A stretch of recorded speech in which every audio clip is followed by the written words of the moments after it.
Story सुनने के बाद यकीनन आप लोगों की भी रात की नींदें हराम हो जानी है। अगर ये स्टोरी आप लोगों के सामने आ ही गई है तो अपने एक डरपोक दोस्त के साथ लाजमी शेयर कीजिएगा। चलो स्टोरी स्टार्ट करते हैं। स्टोरी है साकिब की। बकौल साकिब वो कहता है कि ये वाक़या उसके साथ आज से 3-4 साल पहले पेश आया जब वो 9th क्लास का स्टूडेंट था। वो लिखता है कि उसके घर के सामने एक मकान खाली था जिसमें कुछ किराएदार लोग रहने के लिए आए थे, लेकिन उनका यही दस्तूर और रिवाज होता था कि जब भी कोई नए लोग आए तो उनके घर से एक ट्रे खाने पीने की जाती थी उनके घर।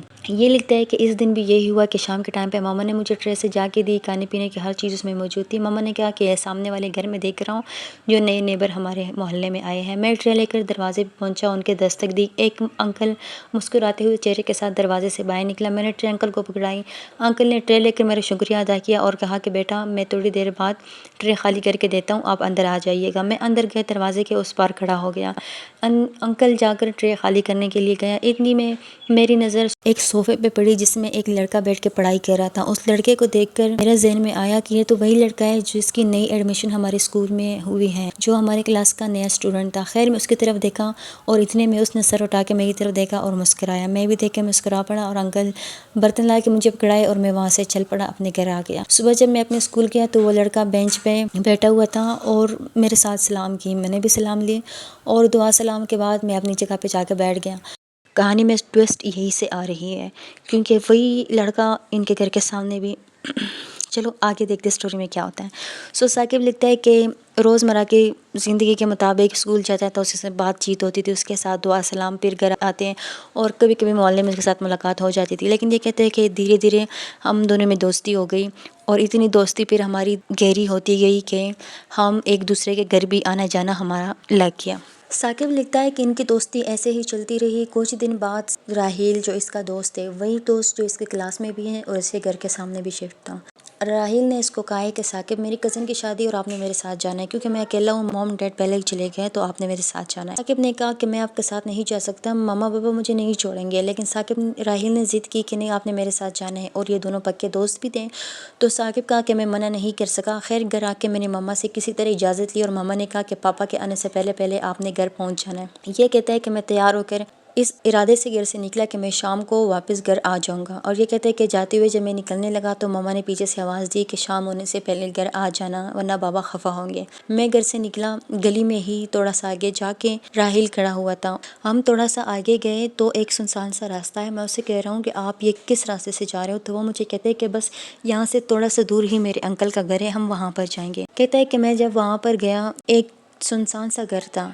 मैंने उससे पूछा राहेल ये आप मुझे कहाँ ले आए हैं? राहेल ने कहा कि ये मेरे अंकल का घर है जो काफ़ी टाइम से खाली पड़ा हुआ है। वहाँ की हालत देख के मैं थोड़ा सा घबरा गया। मैंने कहा कि हम यहाँ क्यों आए हैं? राहेल ने कहा कि हम इधर ही रहेंगे और हमने सुबह सुबह यहाँ से निकलना है और हम शादी पे जाएंगे। मैं उसकी तरफ देख कर मैंने बोला तुम्हारा दिमाग तो ठीक है ना? मैं तो घर से शाम का कह कर आया हूँ, मैंने तो शाम तक वापस अपने घर जाना है। लेकिन राहेल मेरा हाथ पकड़ के मुझे कहा कि छोड़ो यार अंदर आ जाओ। हम अंदर बैठ गए। वहाँ पर पहले से टेबल के ऊपर कोई चिप्स और बोतल वगैरह चीज़ें पड़ी हुई थी जैसे किसी ने पहले से सेटअप किया हो। राहिल को मैंने कहा कि यार ये सब क्या है? उसने कहा कि हम यहाँ पर पार्टी शार्टी करेंगे, एंजॉय करेंगे और सुबह यहाँ से निकल के शादी अटेंड करेंगे और फिर अपने अपने घर चले जाएंगे।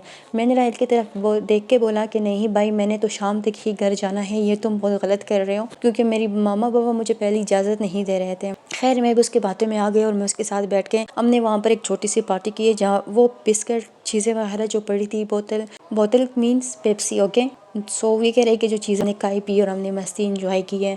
वहाँ पर टीवी भी था जो लगा हुआ था, पहले से एक फ़िल्म उस पर चल रही थी और हम दोनों दोस्त वहाँ पर बैठ के सही खूब हमने अल्लाह गुल्ला किया है दोनों ने। लेकिन वो कह रहा था कि वो माहौल मुझे ऐसे लग रहा था कि जैसे हम दो नहीं बल्कि हम जैसे 3-4 लोग हो, क्योंकि 2 लोग मतलब इतनी इंजॉय नहीं कर सकते। खैर वो कहते सारा कुछ करने के बाद राहिल मुझे कह रहा था कि साकिब तुम इधर ही लेट जाओ और मैं ऊपर रूम में जाके लेट जाता हूँ। सुबह हम निकलेंगे यहाँ से तो सुबह सुबह उठ जाना। मैंने उसे कहा कि ठीक है, लेकिन ये सब कुछ होने के बाद मैं वो भूल ही गया था कि मैंने तो शाम से पहले घर ही जाना था। साकिब लिखता है कि मैं रात को लेटा हुआ था, तकरीबन रात के 10 बजे के कमरे की लाइट ऑफ थी और बाहर एक लाइट चल रही थी। तो वो कहते हैं कि मुझे कोई साया नज़र आ रहा था कि मेरे कमरे के सामने से कोई 2-3 बार ऐसे गुजरा। तो वो कहते हैं कि मुझे शक होने लग पड़ा है कि शायद राहिल जाग रहा है और वो नीचे ही है। कहते हैं कुछ देर बाद मेरे कमरे का दरवाज़ा खुला, हल्का सा धीमी सी आवाज़ में किसी ने कहा साकिब तुम जाग रहे हो? कहते मैं एकदम से घबरा के बेड पे बैठ गया और मैंने कहा कि हाँ मैं जाग रहा हूँ राहील क्यों, क्या हुआ? तो कहते कोई आवाज़ नहीं आई।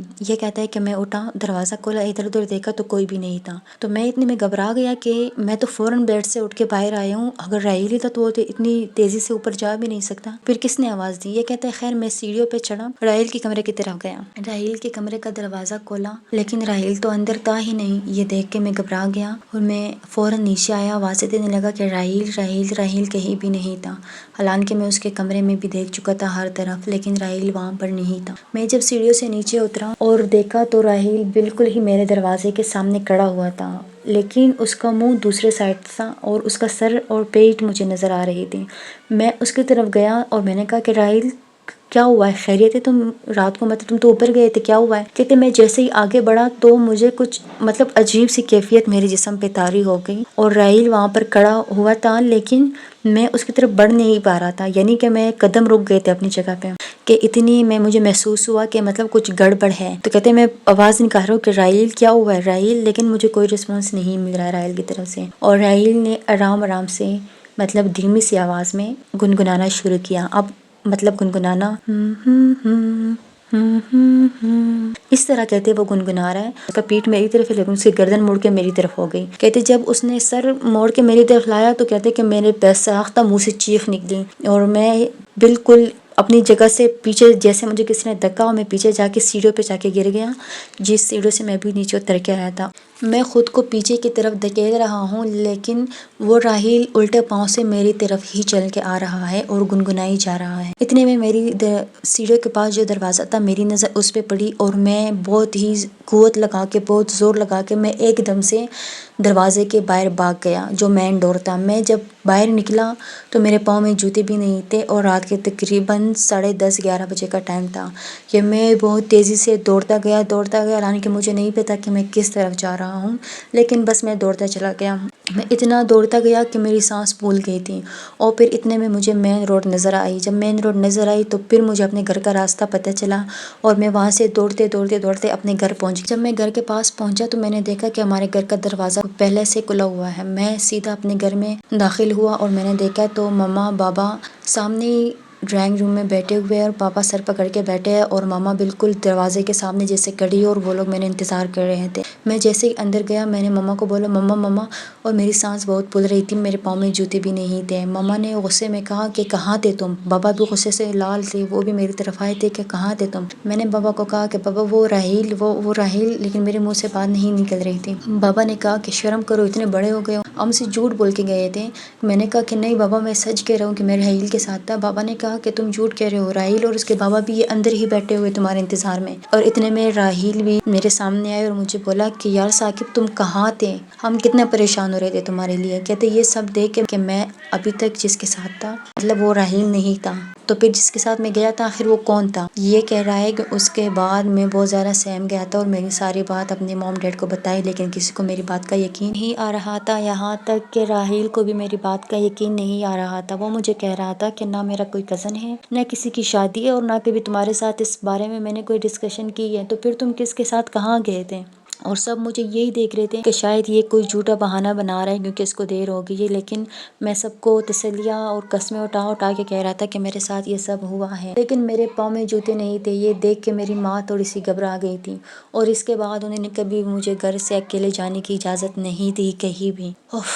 तो ये स्टोरी थी साकिब की और बहुत ही खौफनाक थी। तो अगर आपका भी कोई डरपोक दोस्त है तो उसके साथ स्टोरी शेयर करें ताकि वो ऐसे ही साकिब की तरह किसी के साथ भी जाने से पहले 10 बार सोचें। तो स्टोरी अगर अच्छी लगी हो तो एक लाइक ज़रूर कीजिएगा। अपना रखिएगा बहुत ज़्यादा ख्याल। अल्लाह हाफिज़।